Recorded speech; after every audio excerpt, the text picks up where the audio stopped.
Hello team, today Show Me Chef's going to show you how to stew apples.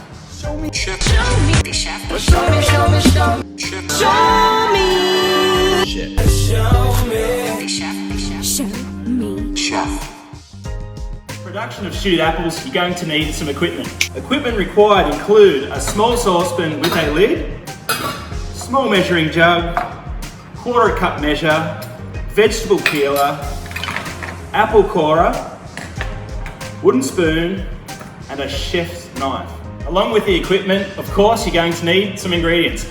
So what we've got here is 2 green Granny Smith apples, 125 mils or half a cup of water, and a quarter of a cup of caster sugar. Okay, when preparing apples, it's important to wash it, then peel, and then re-wash. So remember that rule of thumb, wash, peel, re-wash.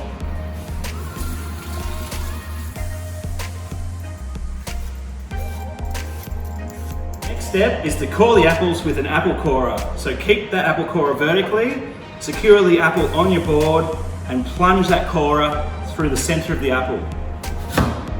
Twist it a little bit just to dislodge, and you should have the entire core of the apple.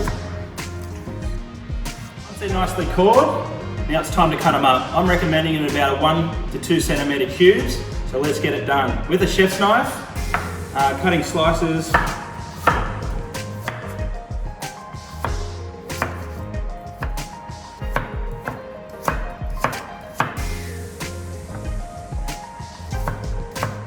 They're both cut up, nice and uniform, bang them in the saucepan.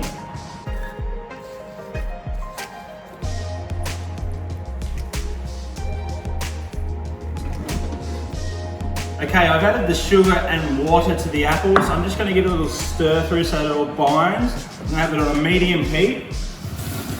Once that comes to the boil or the simmer, I'm going to put the lid on. Once the lid goes on, I'm going to time 4 minutes. 4 minutes all it takes with the lid on. The 4 minutes is up, I turn the heat off, place the saucepan on the back of the stove and let it rest for 2 minutes. That allows the liquid to absorb into the apple and you have this beautiful result of stewed apple.